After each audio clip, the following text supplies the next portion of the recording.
eh. The same situation lang naman kayo, even in practice or in game time.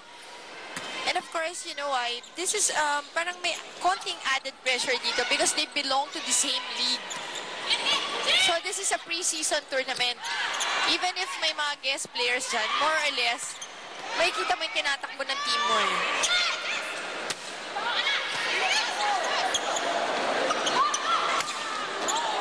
And you don't want to get embarrassed. Especially against De La Salle University that's coming back into the league. Correct. And see, the smallest player inside the court of De La Salle, pero siya pa rin yung gumagawa for them. So, di ba? You have to do something about it. Hindi mo pwedeng sabihin yung iba matangkad, yung iba maliit. So, well, as they say, once you step into the floor, doesn't matter if you're tall, if you're small, you gotta go out there and fight. Exactly. And we know FEU to be fighters, di ba? De La Salle taking set number 1 quite handily. 25-16 as we take a look at our shaking play. Easy does it for De La Salle as they cruise to a win here in set number 1.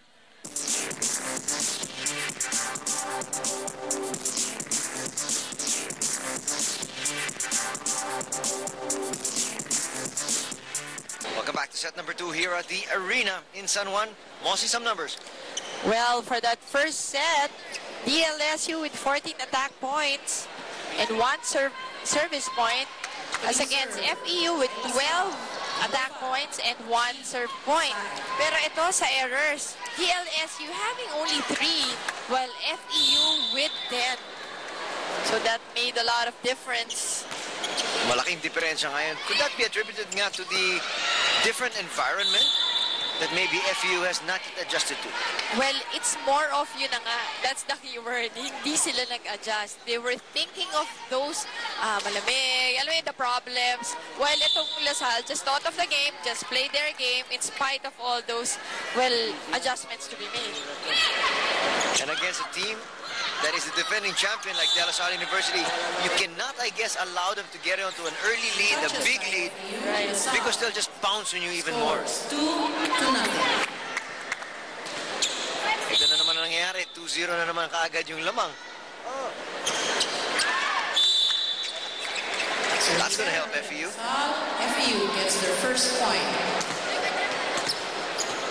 So dito mo nararamdaman yung presence ni Manalo, yung absence actually, yung absence ni Manalo.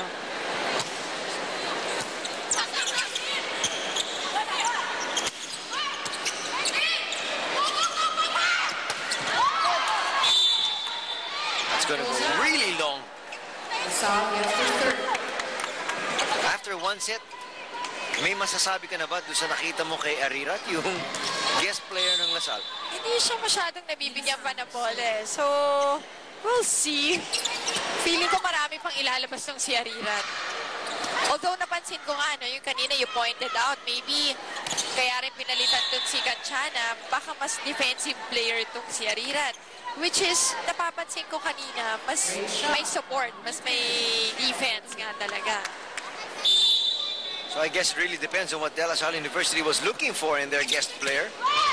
Exactly. Well, if you want somebody that can kill, you have an Ami Guangco. Right. Someone that will fit in. Yun na nga siguro, nawala si Peñano. You wanted someone that will have reception. And you also talked about the fact that nagde-develop na yung mga ibang players nila offensively, like si Alarca.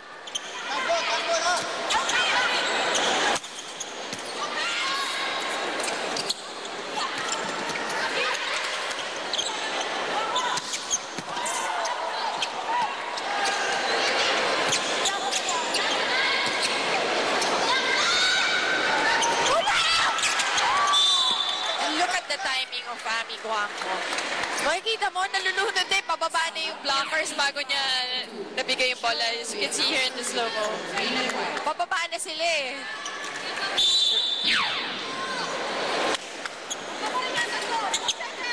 How does she develop that hang time? Oh. At her age.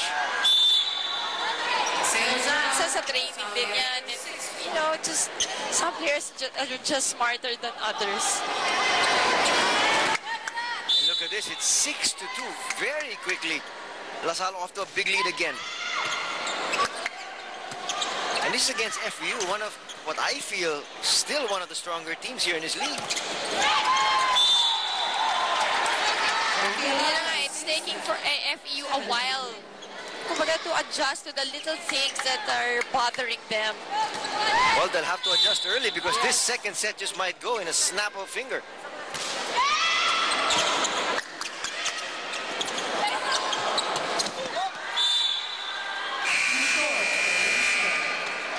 And just when you get the feeling like the second set just started, we're at our first technical timeout. This is the time. Earlier, you saw Philip Elawico, the team manager of De La Salle University. If it's fun, family pizza restaurant, it's gotta be Shakey's.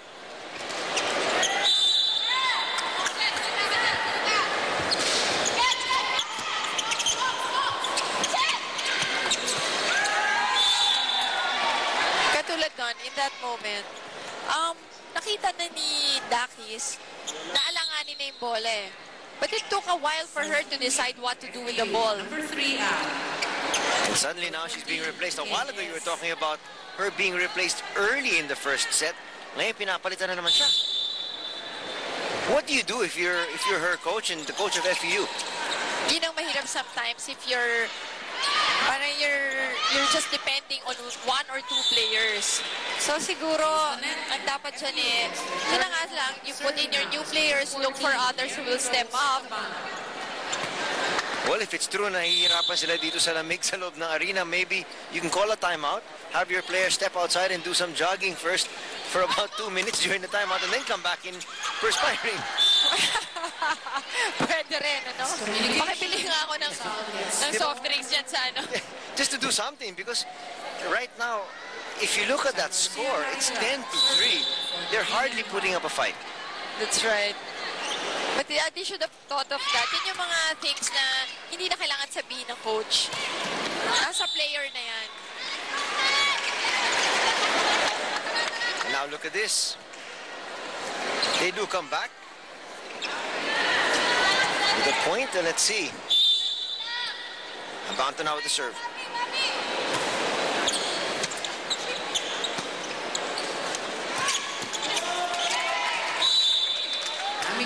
Still, amigo ako. Yung sinasabi ni Coach Joseph kanina, hindi kayo nag-a-adjust eh. Panay kay Ami Guangco lang binibigay. Same kind of hit. Normally, same pwesto rin yung binibigyan ni Ami. But still, hindi nyo pa rin na-adjustan sa blocking, sa reception. So, it's more of a mental game that's bugging this FEU team.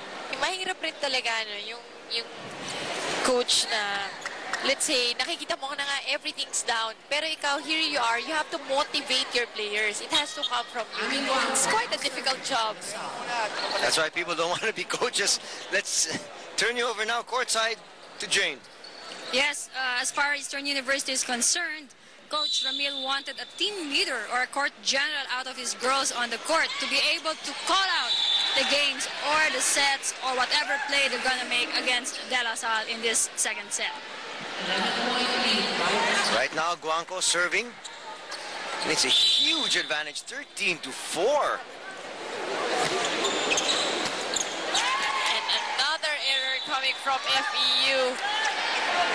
They're just giving up at this point in the game. And you listen to the huddle. Sabi ng coach, sige, gawan nyo na lang ng paraan. Correct. Minsan, yun talaga lang yung pwede mong gawin because you're not there inside the court. Hindi mo sila pwedeng samahan. Game time comes, sila pa rin ang makaka-decide yan eh. And you've actually, I guess, worked about those things that you're supposed to do in practice. So mag-execute na lang kayo. Right. I'm sure hindi ito yung FEU squad na tinuturuan nila at tinitraining sa FEU. Kaya